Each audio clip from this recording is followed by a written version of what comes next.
Thank you. AFD Zamaluddin Madrasa Zamiyatul Tahirat Irong Chesaba, and this award is specially donated by Ahaz Sabru Rahman Tabalib.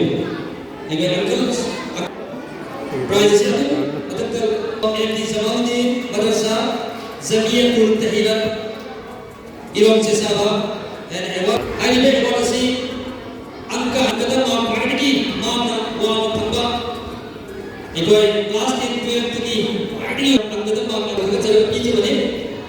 I remember mathematics excellent award to see Masimu Kapiri about donors issue. Kai Guru Rahman, Asama Kachavani, Maki award to see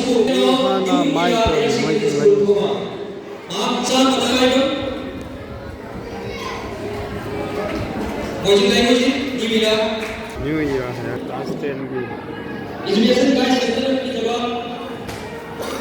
अंदर चाहिए अंदर लगा अंदर चाहिए home लगा enjoy ये one P C तब तक चलेगा बेस नंबर लगा 85% चलेगा 85% चलेगा मधुदा यूरोप से ग्रुप चलेगा लेकिन तीसरी नंबर माइवे अपने पेरेंट्स ना आइकोई ना अनिरत होना पब्लिसिटी से चलना इसारी डॉक्यूमेंट से मार्क्सिट सर्टिफिकेट पढ़े तो मतलब चाह वरगा वरवनी ना इधर सिलांग बदा सर्टिफिकेट दी बदा अमली एवार्ड की सिलांग बदा तो चाह बदली मुकोई सिमती कोई मुकोई सोना रिजेक्ट तो पे अदु ना नाइजे दे मतुम जादू बात से नबी खबा तो तंत्र बना मिले से थैंक यू अखुसरी क्लास 12 की अंदर सही की वजह कोई पोजीशन होकर काउंसिल को वजह से फाउल पर अदुगाई कोई पोजी की साथ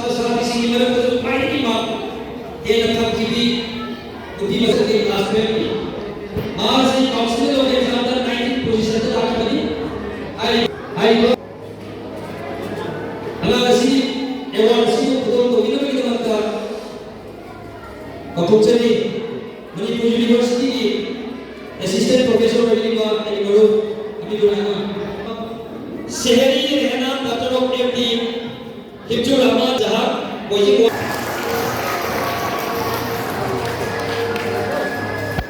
एमआईएन फिजिक्स एंड बायोलॉजी का लेक्चर का और फैकल्टी पीसी 90.2 90.2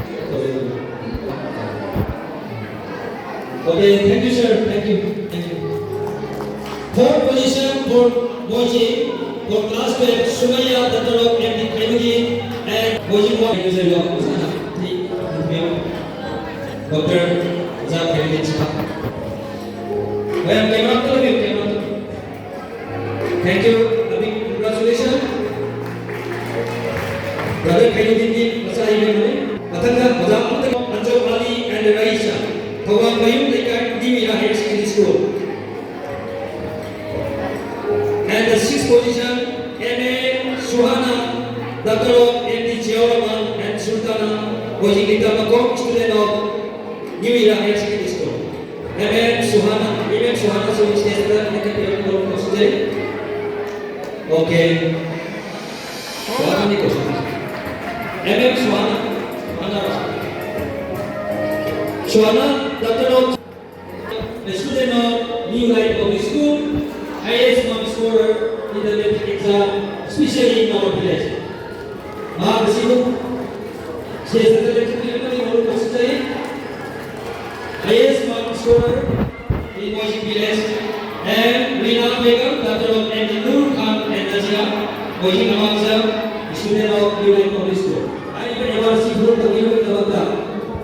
Education guys.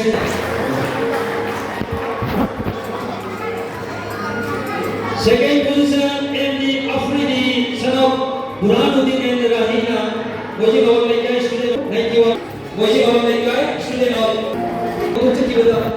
थोड़ा की दबा दो, मुझे लाचर है, उनको कुचकी Rahina माली अपना पना के प्राण शांति की मचान पर M.D. Afridi.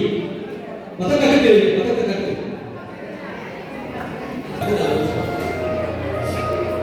Okay, thank you.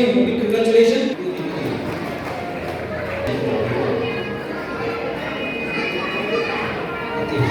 10.1.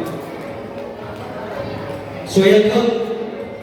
Ada gabung sini Sohail Khan apa? Okay, Sohail Khan. Please give a big hand. And what do you?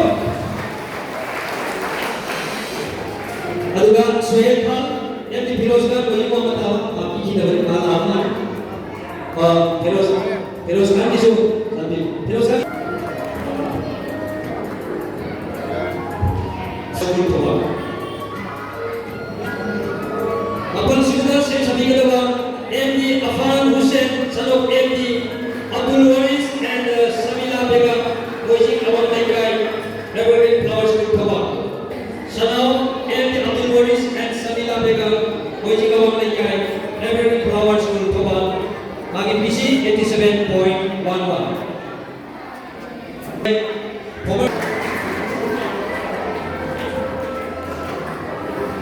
Thank you, sir. Thank you so much.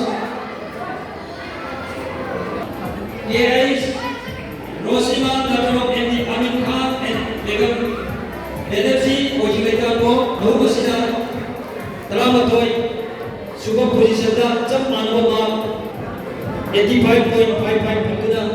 Thank you banget sini. Hari ini watching kasi ako ng by Cynthia.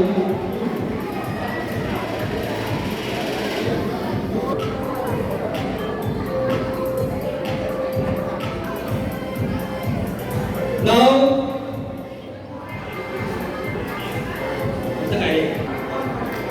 was plastic here.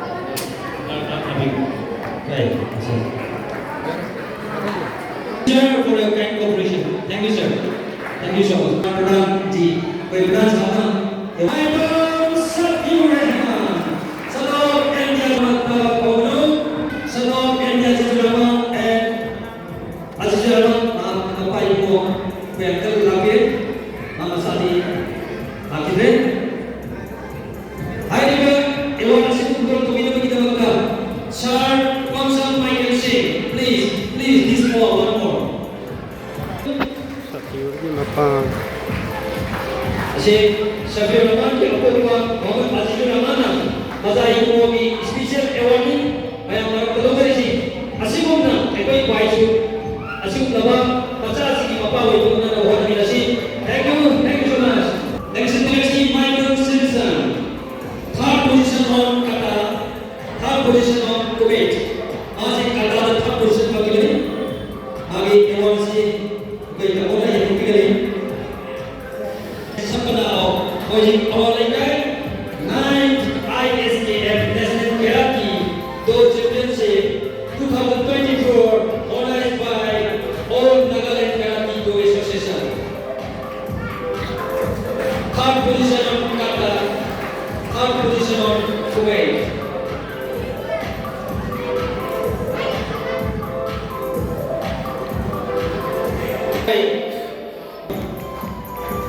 Arrival, Ewan City, Akadana, Oxygen. Safiur Thank you. Give a big hand. Safiur Okay. Thank you. Okay. Saya mau coba saya mau jadi. Ayo baik kalau anda lebih tadi kita mau jadi. Bagaimana? Baik.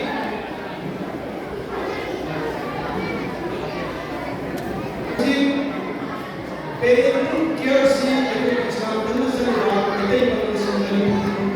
Apa kita dalam Pilihan kiasi yang wadi. Malam asina itu bisa jadi orang mereka semua orang si asina kaya ini berdua, amali yang itu. Anda asina ada masih itu